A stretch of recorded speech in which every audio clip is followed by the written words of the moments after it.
할렐루야.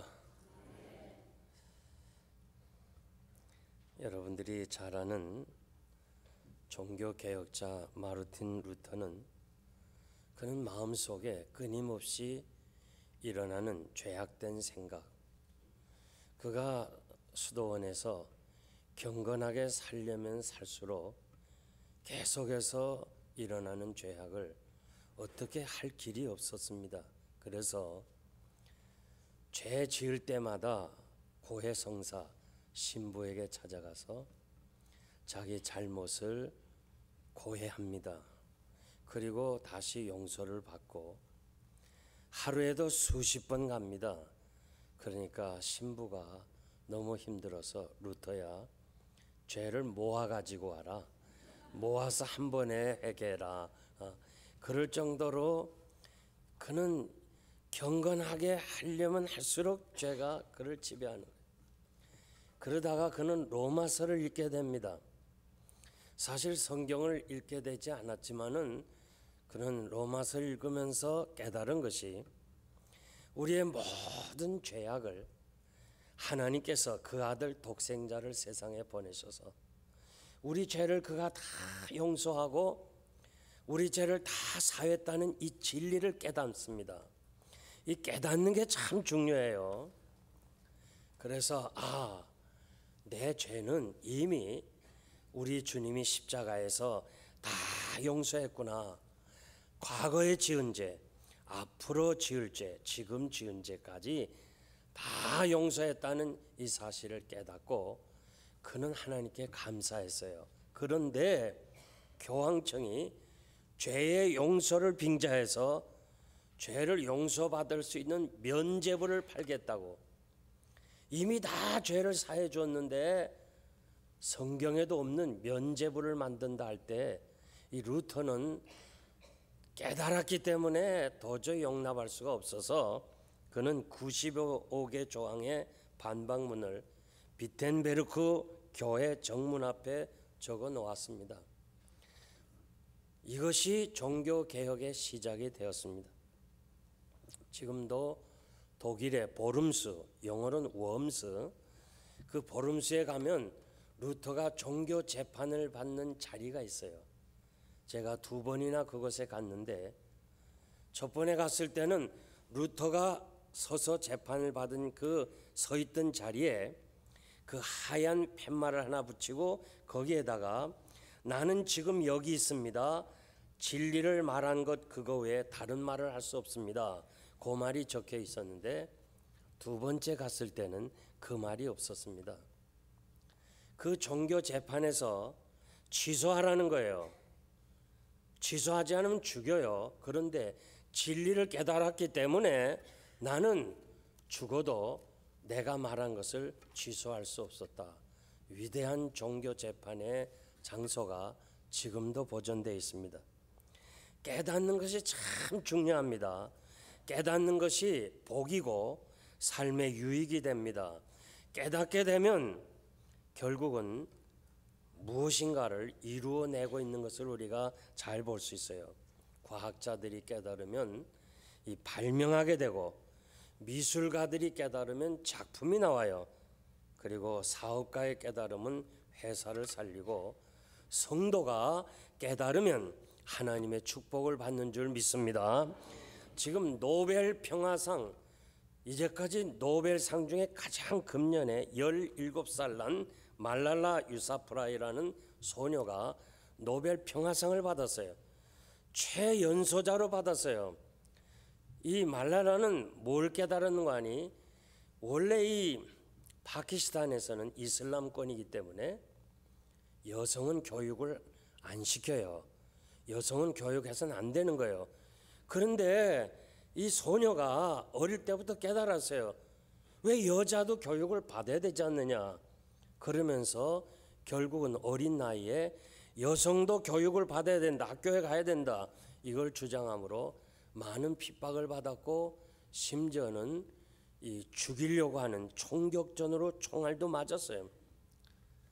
어렸을 때부터 이 깨달은 이것 때문에 결국 그는 금년에 노벨 평화상을 받았습니다. 다윗은 하나님의 은혜로 예루살렘을 정복합니다. 70년간 무관심하고 방치해 두었던 하나님의 복궤, 궤를 예루살렘에 옮겨오려고 했습니다. 그래서 어떻게 이 하나님의 임재를 상징하는 복궤를 70년간 내버려 두었나, 그러면서 아주 퍼레이드를 준비했어요. 3만 명의 군인을 동원하고 연변에 모든 백성을 다 동원하고, 그리고 블레셋 사람이 하던 새 수레를 만들고, 그리고 그 수레에다가 소가 끌면서 거기다가 복궤를 실었습니다. 이 소들이 그냥 잘 오다가 낙원의 타작마당에 이르러서 소가 뛰는 바람에 그 복궤가 내려오니까 그만 웃사가 그것을 호위하다가 막았어요.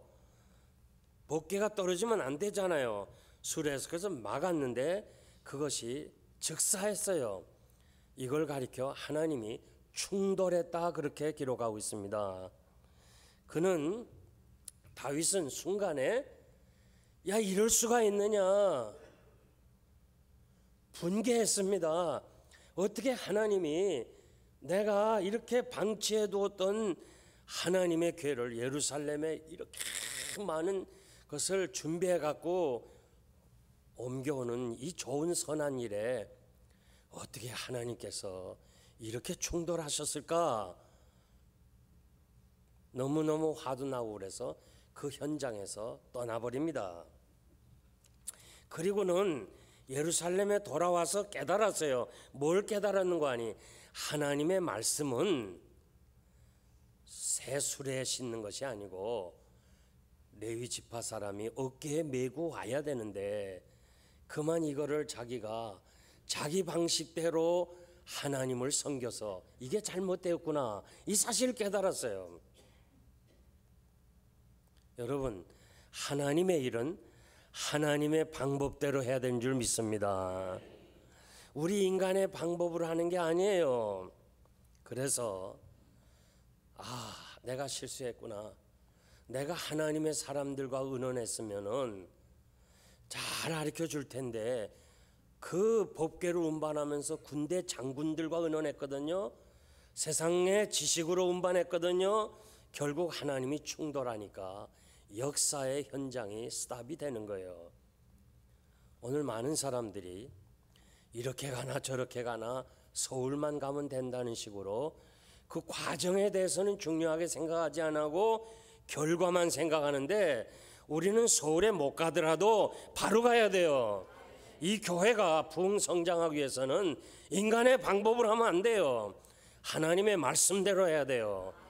그래야 시작도 과정도 하나님이 기뻐하셔야 교회가 부흥성장할 줄 믿습니다. 오늘의 많은 이민교회들이 어떻게 하면 사람만 많이 모을까 하지만은 부흥되고 성장하는 것은 우리가 하는 게 아니고, 목사가 하는 것도 아니고, 당회가 하는 것도 아니고, 하나님이 축복하셔야 되는 줄 믿습니다. 그래서 이 다윗이 깨달았어요. 내가 사람의 방법을 했구나.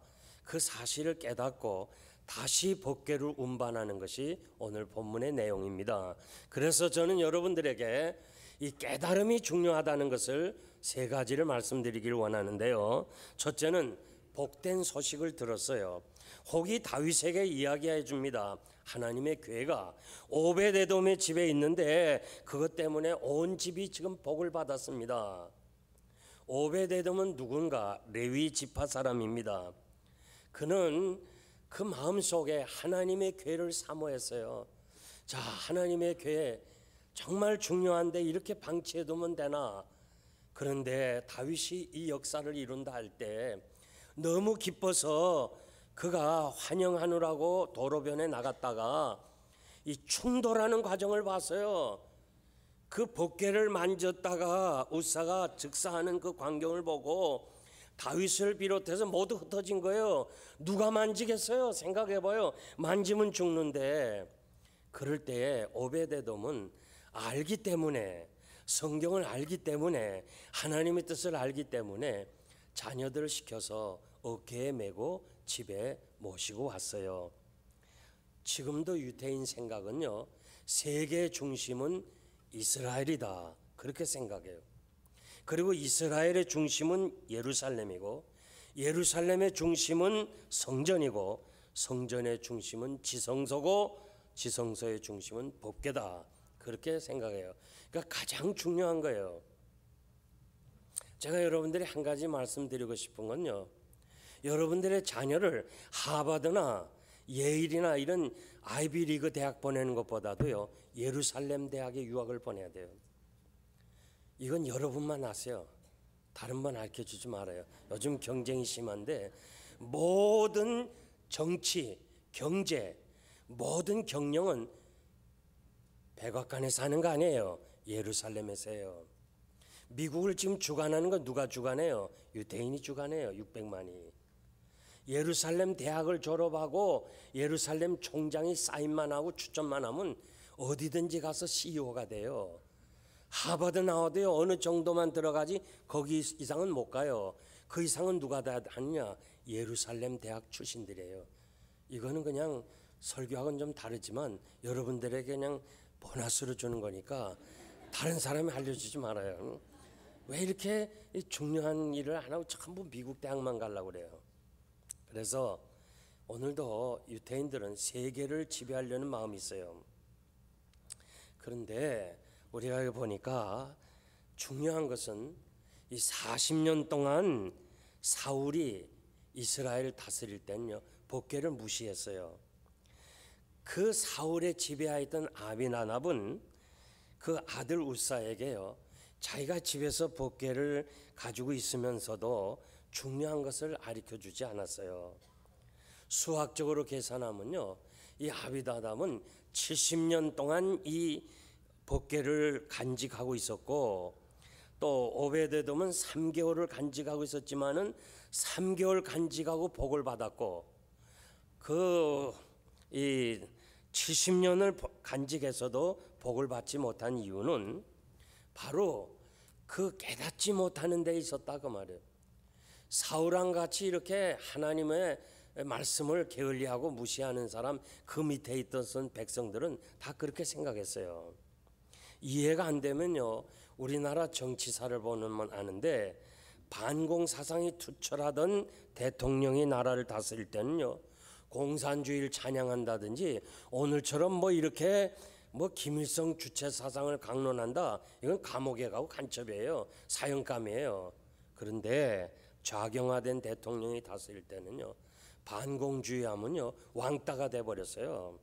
같은 맥락에서 성경을 이해할 수 있는데 이렇게 정말 왕이 법궤를 무시하면요 그 백성들도 무시했어요. 그러니까 그 아들 우사에게 그 사실을 깨닫지 못하게 해준 거예요. 알지 못하고 법궤를 70년 모셨지만 화를 당했고 알고 깨닫고 석 달을 모셨는데 온 집이 복을 받았어요. 여러분 오벳에돔은 복을 받으려고 법궤를 모셔온 거 아니에요.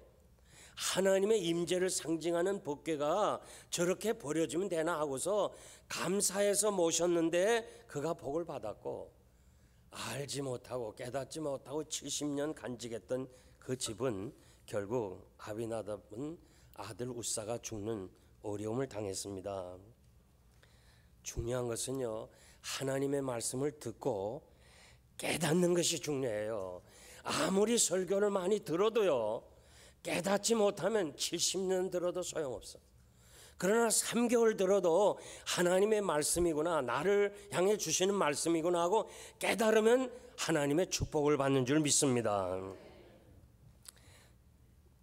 여러분들이 그 터키에 가면 이고니온 지금은 코야 지역이라는데 여기서 사도 바울이요 이렇게 밤이 맞도록 설교를 한 적이 있습니다. 바울이 설교를 잘했을까? 은혜로웠을까? 혹은 참 길게 했을까? 이게 궁금한데요. 사도 바울이 얼마나 설교를 잘 못했으면 얼마나 지루했으면 청년 유두고가 그냥 창문에 걸터 앉았다가 졸다가 떨어 죽었어요. 그러니까 이 성도들이 존다고 책망할 게 아니라 목사에게도 책임이 있어요. 응? 그래 떨어져 죽었어요. 그런데 그 도 가지고 창문 열어놓고 그 창문터에 앉았다가 그냥 유도가라는 청년 떨어 죽었지만은 그 창문을 통해서 바울이 전한 말씀을 바로 옆집에 테크나라는 여자가 자기도 도와서 창문을 열었다가 그 바울의 메시지를 들었어요. 지금 테크나라는 여자는 앞으로 약혼자와 함께 어떻게 하면 우리가 행복한 가정을 이룰까, 그거 서로 만나서 미러를 하다가 이 창문을 통해서 들어온 말씀을 듣고 이분은 거기서 회개하고 사도 바울의 첫 번째 여제자가 됐어요. 결혼도 안 했어요. 그래가지고 결국 처음으로 순교해서 이고니온에, 지금의 코야 지역이라는 데를 가보면 이 테크나의 여제자의 기념교회가 있어요. 순교한 자리. 그러니까 하나님의 말씀을 안에서 들어도 조는 사람이 있고 저 밖에서 창문을 통해서도 듣고 깨닫는 사람이 있어요. 깨달으면 뭔가 하나님 앞에 섬기게 되고 헌신하게 되는데 깨닫지 못하는 게 중요한 거예요. 여러분, 하나님의 말씀을 들을 때요, 사람의 말로 듣지 말고 하나님의 말씀으로 들으시기 바랍니다. 아멘하고 내 것으로 삼아야 돼요. 그래야 역사가 일어나는 거예요. 지금 성령님 운행하시는데 다 알아요. 여러분들이 정말 말씀을 가지고 내가 받지 않으면 난 죽습니다, 사모하는 영혼을 하나님께서 만족해 하실 줄 믿습니다. 우리가 예수 잘 믿는 사람 보면요, 다 말씀을 자기가 아멘으로 받아들이는 거예요. 내 것으로 받아야 돼요. 저는 피난을 가서 저 대구 평리동에서 있었는데요, 하루는 비행기서 그 낙하산에서 이 떨어지는 거예요. 낙하산으로 뭐가 떨어지는 거 아니? 시레이션이라는 거. 시레이션 아세요? 예, 아는 분 있어요. 나이 드신 분. 이 시레이션은요, 거기다가 군인들이 한 주일 내지 열흘 먹을 수 있는 음식이 들어있어요. 굉장히 무거워요. 아마 지금 여러분들이 사과 상자 그거 한 4개 정도는 무게가 날 거예요. 근데 그 안에 막 이렇게 통조림, 간지매라고 그랬죠. 그때는 통조림에다가 뭐 하여튼 너무너무, 난 지금 생각해도 너무 그리워요. 얼마나 맛있는지 몰라. 그 피난 시절에. 그리고 그 낙하산은요, 기지로, 나이론 기지라고 그 기지로 옷을 해 입었어요. 그것이 비 오듯이 막 낙하산으로 떨어지는 거예요. 이게 한두 개 떨어지면 그때 내가 유치원 정도 나이인데 어떻게 그걸 내가 가지겠어요. 근데 이게 그냥 삐라식으로 막 떨어지니까 어른들은 막 10개, 20개 하는데 나는 그래도 하나 집었어요. 근데요, 그걸 집고서는요, 너무너무 좋은 거야, 배고픈 시절에. 그래서 그걸 가지고요, 제가 평리동 그 산을 넘었어요. 그 무게는요, 나 지금 들라고 그래도 힘들어요. 돈 주고 들라고 그래도 난 못 움직여요. 그런데 그게 내 거라니까 그 유치원 나이 되는 아이가요, 새털처럼 가볍대도 정말 가벼웠어요. 너무너무 좋았어요. 하나님의 말씀이요, 내 것으로 받을 때는 새털처럼 가벼워요. 그런데 말씀을 받지 못하면 무거운 거예요. 그냥 모래알 씹듯이 씹는 거예요. 여러분, 하나님의 말씀을 받을 때마다 여러분들이 하나님께서 나에게 주신 말씀으로 받고 아멘 할 때 역사가 일어날 줄 믿습니다. 두 번째는 법궤 운반인데요, 13절에 15절 보니까 여호와의 궤를 맨 사람들이 6걸음을 행하고 다윗이 소와 살찐 것으로 제사를 드렸다고 그랬어요.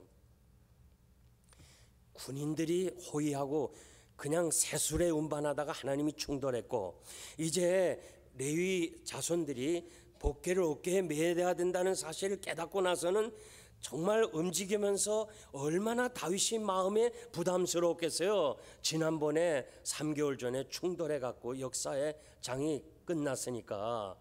그래서 두근두근하고 조심조심하다가 6걸음 지났는데도 아무 일이 없거든요. 그래서 거기서 감사 제사를 드렸어요. 여러분, 우리가 무슨 일을 할 때마다 신중하게 해야 되고 하나님의 말씀대로 해야 되고 무엇보다도 하나님 앞에 감사하시기를 바랍니다. 시작하면서 하나님께 감사해야 돼요. 다윗은 한 번 실수했지 2번 다시 실수 안 해요. 오늘 장로님이 기도하신 대로 우리가 실수를 한 번 해야지 2번 다시 하면 안 돼요. 그래서 다윗은 내가 블레셋 사람들이 이렇게 법궤를 운반하는 것이 저들을 몰랐을 때, 모르는 이방인이 할 때는 하나님이 용서했지만은 하나님의 말씀을 아는 하나님께서 이렇게 하라고 알려줬는데도 말씀대로 하지 않은 다윗을 향해서는 충돌했다고 말해요. 그러므로 우리가 세월이 오래 지나도요, 옛날이나 지금이나 기차는 철로 위를 다니는 것처럼 옛날이나 지금이나 사회가 어떻게 변하든지 문화가 어떻게 변하든지 하나님의 말씀은 영원한 거예요. 우리 믿음의 선조들이, 특별히 제가 보니까 여기에 저 신앙의 사람들이 많이 계시는데 믿음의 사람들이 걸어온 그 길 따라서 말씀대로 하나님 앞에서 살아가야 될 줄 믿습니다. 정말 우리 마음속에 시작과 끝이 하나님의 말씀으로 이루어져야 돼요. 지금 우리가 역사를 통해서요, 제일 목사님들이 많은데 제일 나쁜 목사가 누구냐 저에게 묻는다면요, 저는 홍택기 목사라고 얘기하고 싶어요. 왜냐하면 이분이 장로교 총회장으로 있으면서 신사 참배를 가결했어요. 이제는 신사에게 절하고 예배드리시오 땅땅 쳤어, 총회장으로서. 그러니까 그날 이후 일본 헌병대가 야 봐라, 지금 총회가 결의했잖아, 우리 법이 아니고 너희들 교회 법이지 않냐 하면서 잡아들이기 시작했어요. 그래서 결국 끝까지 투쟁하던 장로교가 한 사람씩 2사람씩 감옥에 들어가게 됐어요. 물론 홍택기 목사가요, 정말 그때 그 일본 헌병이 개인적으로 그렇게 협박하고 그래서 할 수 없이 그런 일을 했어요. 그러나 그것 때문에 한국 장로교회가 합법적으로 신사에게 절을 하고 예배를 드리게 됐습니다. 그런데 여러분들이 제일 훌륭한 목사가 누구냐, 그 많은 목사 중에 제일 많은 사람들 중에 누가 제일 훌륭하냐 물으면 저는 홍택기 목사라고 얘기하겠어요. 왜냐, 공산당이 들어왔잖아요. 이북에 공산당이 들어와서는요, 과거의 공산당들 보면 종교인들을 이용했어요. 그래서 홍택기 목사를 찾아가서, 왜 과거에 일본에 이렇게 협력을 했기 때문에 우리 좀 도와달라. 그럴 때 홍택기 목사가 울면서 내가 한 번 하나님 앞에 죄졌지, 내가 2번 다시 못합니다, 2번 다시 못합니다, 순교했어요. 그러니까 훌륭한 목사 아닙니까? 여러분, 우리가 약해서 정말 현실이 암담하고 뭔가 이해관계 때문에 실수할 수 있어요. 넘어질 수 있어요. 말씀을 떠나 살 수 있어요. 그러나 한 번 실수로 끝나야지 더 이상 거기에 빠져서는 안 되는 거예요. 하나님의 말씀대로 회개하고는 우리는 하나님 앞에서 바로 서야 될 줄 믿습니다. 14절에 보니까 다윗은 여호와 앞에서 힘을 다하여 춤을 추었다고 그랬습니다. 배 옷을 입었더라고 그랬습니다. 다윗은 여호와 앞에서라고 그랬습니다. 여리고성 점령할 때 제사장들은요, 그 언약궤 앞에서 행하였다고 말씀에 기록되어 있습니다. 그래서 저는 다윗이 언약궤 앞에서 춤을 췄다 이렇게 해석할 수 있습니다. 그는 하나님의 면전 앞에서, 하나님 앞에서 사는 것, 이것이 대단히 중요한 것입니다. 여러분들이 종교개혁주의자들의 그 삶의 자세가 뭔지 알아요? 하나님의 면전에서, 하나님이 보시는 앞에서, 하나님 앞에서 바로 살아야 돼요. 우리가 우리 뒤에 전능자이신 하나님이 계시기 때문에 아브라함아 너는 내 앞에서 행하여 정직하라 하신 것처럼 우리가 하나님의 면전 앞에서 살아야 될 줄 믿습니다. 그리고 힘을 다하여 언제나 우리는 주의 일에 힘을 다하여 섬겨야 됩니다. 즐겁게 춤을 췄습니다. 여러분, 우리가 교회를 섬기면서 즐겁게 섬겨야 돼요. 헌금도 억지로 하지 말라고 그랬어요. 즐거운 마음으로 하라고 그랬어요. 우리 목사님도 목회를 즐겁게 해야 돼요. 제가 항상 매년 재직 수련회를 제가 인도하면서 나를 즐겁게 목회하라고 그래요. 우리 당회원들 수십 명 되는데 당회원들 앞에서 내가 즐겁게 목회를 하더라. 그래서 우리 장로님들은 저를 즐겁게 하느라고 애를 써요. 막 얼마나 아양을 피는지 몰라요. 너무너무 좋아요. 목사가 즐거워야 여러분들이 즐거운 거예요. 어머니가 젖을 괴로워하고 정말 고민하고 젖을 먹이면 젖 먹은 아이가 체해요. 목사님이 말씀의 꼴을 먹일 때마다 즐거워야 돼. 그러니까 혹시라도 무슨 장로님이나 권사님들이 목사님에게 무슨 하고 싶은 말 해도요, 토요일 금요일 하지 마. 설교 준비도 하는데 다 끝나고 월요일 날 그것도 식사를 하면서 이렇게 식사하면서 뭐 좀 좋은 얘기 있으면 하세요. 꼭 그냥 강대상 올라갈 때 얘기하는 사람들, 이 교회는 아니에요. 내가 다른 교회들 그래요. 그래서 우리는요, 아예 그 뭐 어떤 교회 가보면 장로님하고 먼저 설교하면 들어가기 전에 담임 목사하고 뭐 이렇게 얘기를 하고, 우리 그런 거 없어요. 여러분, 목사님이 즐겁게 목회하시길 바랍니다. 여러분들이 즐겁게 신앙생활하길 바랍니다. 이 즐거움이 얼마나 좋은지 몰라요.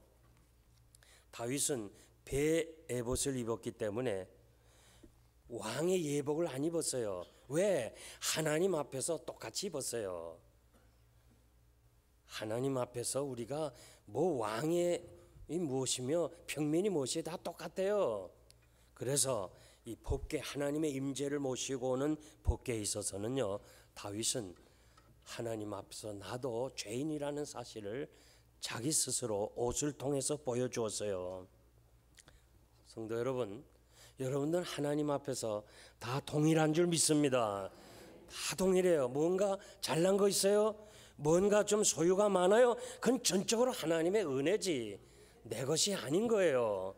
그러므로 우리는 항상 하나님 앞에 겸손하게 하나님의 뜻을 이루어가는, 하나님의 나라를 위해서 섬기는 여러분 되시기를 바랍니다.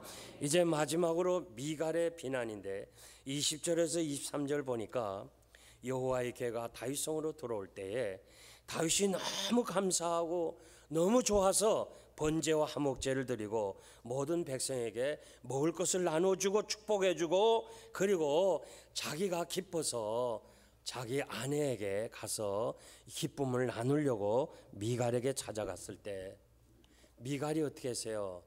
왕이 어떻게 그렇게 방탕한 사람처럼 신복의 계집종 앞에서 몸을 드러내어 춤을 추십니까? 아주 마음속으로 성경에 보니까 업신여겼다고 그랬어요.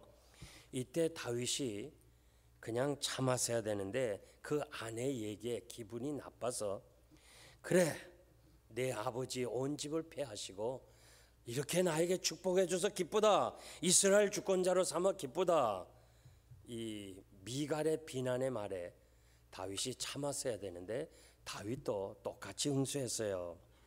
그래서 결국 부부싸움으로 인해서 미갈은 죽는 날까지 자식이 없었더라. 여러분 잘 들어야 돼요. 부부간에요, 무슨 말을 못하겠습니까? 다 할 수 있지만 비난하는 말 하면 안 돼. 왜 미갈이 비난했어요? 참여하지 않았기 때문에 그래요. 같은 사건이 역대상 15장에도 있는데요, 이 다윗성으로 들어올 때에 이 미갈이 창틈으로 내다봤어요. 내다보면서 다윗을 업신여겼어요. 춤을 추고 막 베옷을 입었기 때문에 살이 막 드러나니까 저거 종들 앞에서 저거 뭐 하는 짓이냐 하면서 업신여겼다라고 그랬어요. 이 창으로 내다보는 구경꾼이 문제예요. 교회에서 가만히 보면요, 꼭 무슨 행사할 때마다 뒤에서 불평하는 사람이 있어요. 심지어는 밥을 먹으면서도 왜 밥이 이렇게 꼬들거리냐, 뭐 왜 국이 짜냐, 예. 밥이 좀 꼬들꼬들하면 오래 씹고, 밥이 질면 빨리빨리 삼키고, 뭐 좀 짜면 물 타면 되는데, 하여튼 무슨 행사만 나면요 불평하는 사람이 있는데, 그 사람들의 공통점이 뭐예요? 참여하지 않는 사람이에요. 제가 11년 반 동안요 교회를 건축하는데 비난 많이 받았습니다. 야, 어떤 사람 막 그냥 이용골 목사는 말에 피를 빨아먹는 사람이라 그러면서 얼마나 비난을 많이 하는지. 우린 빚 없이 교회를 건축했거든요. 30년이 지난 후에요, 그 가난한 성도들이 다 부자가 됐어요. 한번 알아봐요. 필라델피아 누구든지 전화를 걸어서 영생교회 교인 누구냐, 다 부자만 모였다 그랬어요. 처음엔 부자가 아니었어요. 하나님 앞에 전적으로 헌신하고 드리니까 하나님이 그렇게 축복해 주었어요. 여러분, 정말 여러분들이 오늘 이 말씀을 그냥 듣지 말고 마음에 새기시길 바랍니다. 그저 건축하면서 불평하는 사람이 있는데요, 누구냐? 건축원금은 하나도 안 낸 사람이야. 하나도 안 내고 그냥 창틈을 내다보는 사람들, 구경꾼 되지 말아요. 주의 일꾼 되시길 바랍니다. 왜 비난했느냐? 마음속으로 업신여겼다고 그랬어요. 물론 다윗은 목동 출신입니다.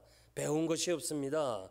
그래서 그 말하는 거나 행동이 좀 부족했을 거예요.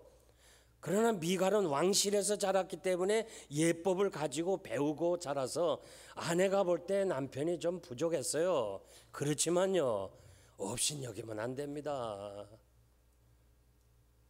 아멘입니까?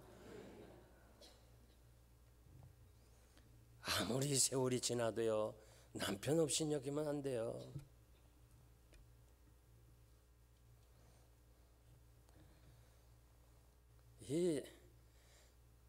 그렇게 아내가 업신여기면서 그냥 비난할 때 다윗이 그냥 참았어야 되는데, 이 다윗도요 은혜 받고 막 기쁨이 충만하니까 사탄이 시험하는 거예요.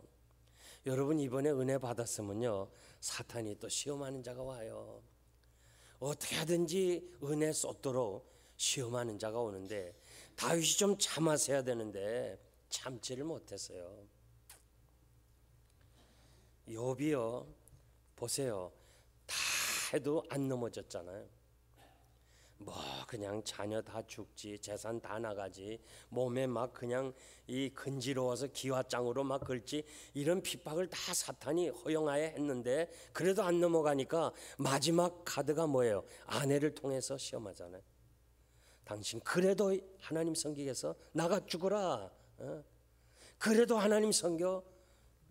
그렇게 얘기하도요, 사실 우리 모두가 욥의 입장에 들어갔다면요, 지금 막판 아닙니까? 마지막 아닙니까? 너 죽고 나 죽자 나오지 않겠어요? 그런데 성경에 보니까 욥이 입술로 범죄하지 않았어요. 당신 왜 그래? 주신 이도 하나님이시고 취하에 가신 분도 하나님이신데 하나님이 영광을 받으셔야지.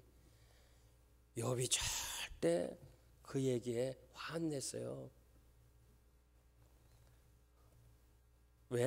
왜냐? 욥은 알았어요. 저 아내가 평소에 저런 아내가 아닌데 사탄이 저 속에서 역사하는구나. 그러면서 그 사탄의 시험을 이겼어요. 여러분, 남성 여러분, 이상하게 아내가 옛날과 달라. 전혀 아닌 사람이 막 이상하게 대들 때가 있을 거예요. 막 큰 소리 칠 때가 있을 거예요.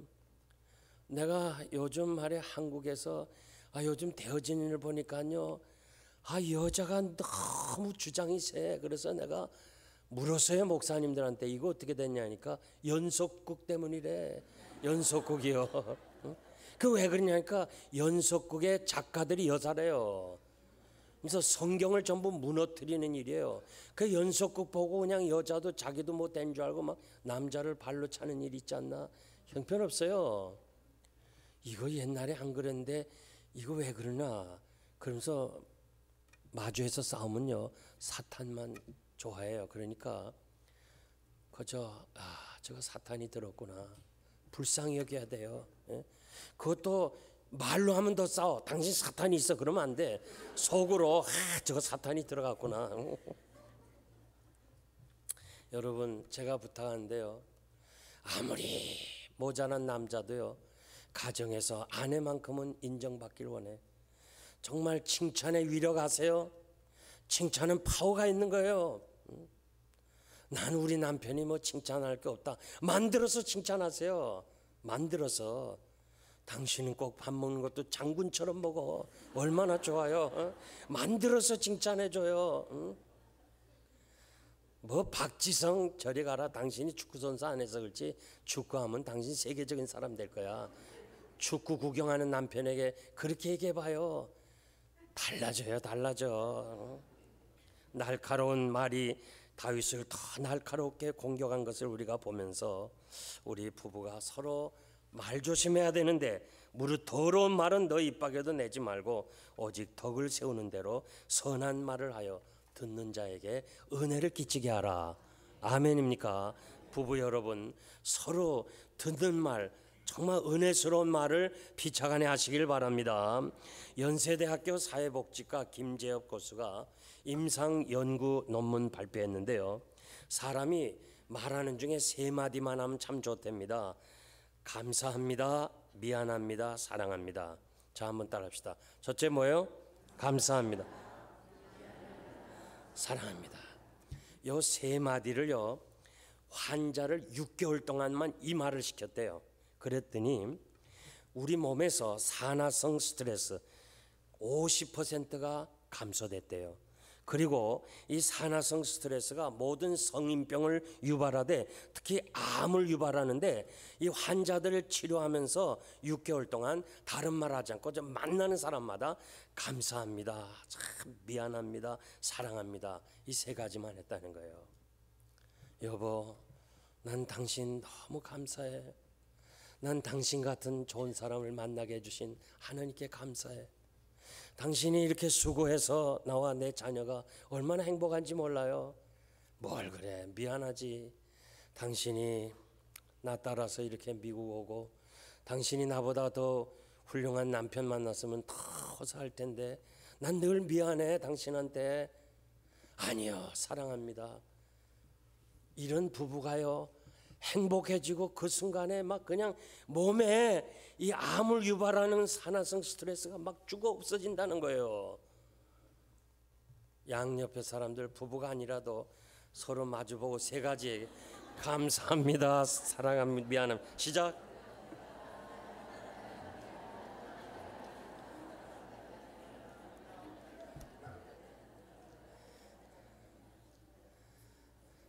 제가요 이 목회하면서요 이 사탄이 교회를 헐기 위해서 헐기 쉬운 가정을 헐어요.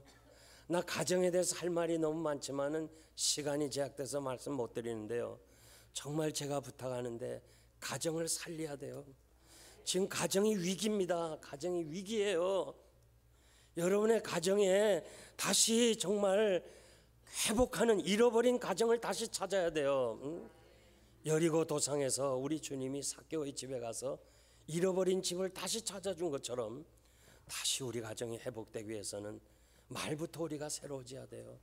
그저 부부가 만나면 그저 감사합니다, 그저 감사하고, 그리고 뭐 조금만 실수하거나 내가 뭐 참 미안합니다, 내가 다 부족해서 그래요, 아유 사랑합니다.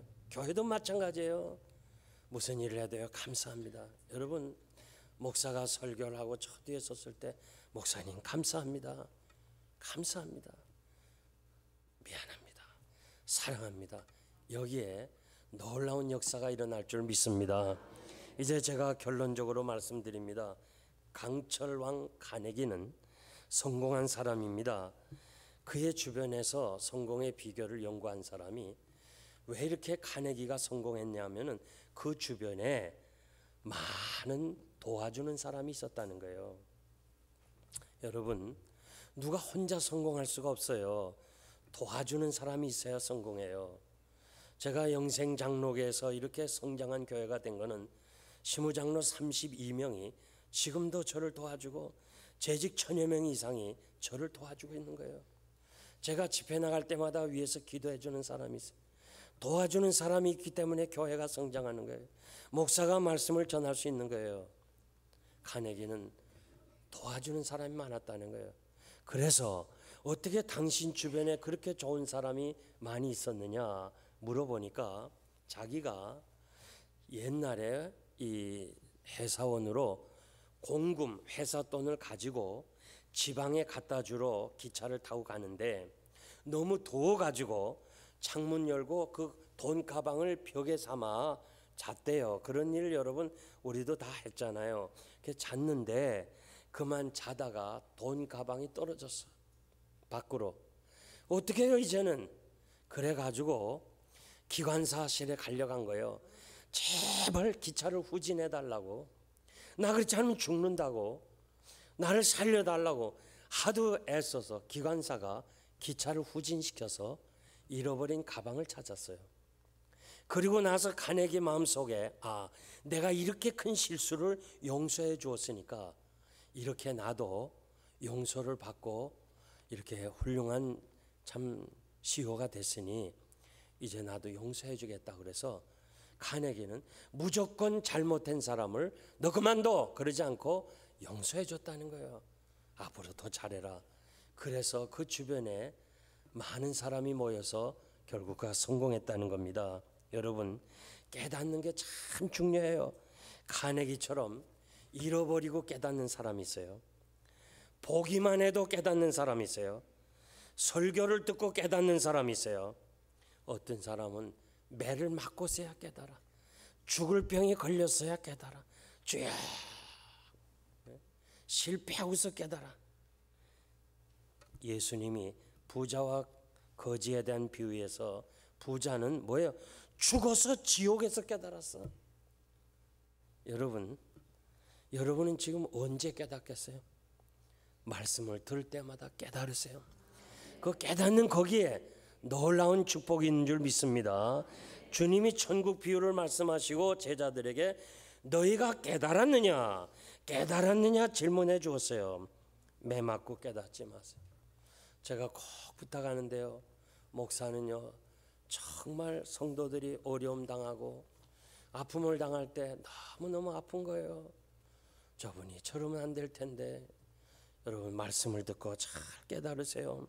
사람은 존귀하지만 깨닫지 못하면 멸망하는 짐승과 같다고 그랬어요.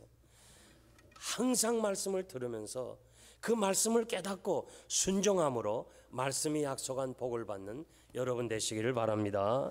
기도하겠습니다. 하나님 아버지 감사합니다. 하나님께서 귀한 주의 백성들을 모으시고 오늘 주의 말씀 통해서 다윗이 깨닫지 못했을 때는 실패하고 하나님이 충돌하셨지만 깨닫고 나서는 저가 복을 받은 것처럼 우리가 말씀을 들으면서도 항상 깨닫게 하여 주셔서 말씀대로 살아서 말씀이 약속한 복을 받는 성도들 되게 하여 주시옵소서. 예수님의 이름으로 감사하며 기도하옵나이다. 아멘.